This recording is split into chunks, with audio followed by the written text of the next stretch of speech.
माळशिरस तालुक्यामध्ये मुसळधार पाऊस पडतोय। माळशिरस तालुक्यातील माळीनगर पूर्व भाग हा जलमय झालाय।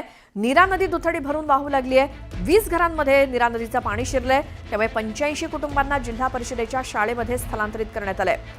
अगदी पूरजन्य परिस्थिती। मे महिन्यातच माळशिरसमध्ये नीरा नदी ही दुथडी भरून वाहतेय। त्याचे हे परिणाम लोकांच्या घरामध्ये पाणी शिरलंय। काहींना तर आधीच सुरक्षित ठिकाणी हलवण्यात आलंय। याची माहिती घेऊयात। आमचे प्रतिनिधी वीरेंद्र सिंह उत्पात आपल्या सोबत आहेत।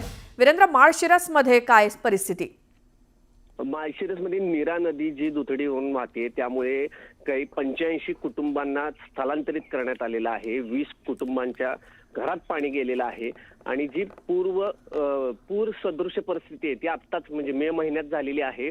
एकंदरीत जो काय 5-6 दिवसांमध्ये जो पाऊस चालू आहे त्याच्यामुळे ही परिस्थिती निर्माण झालेली आहे आणि मान्सून पूर्व पावसामुळे दाणादाण उडाली आहे।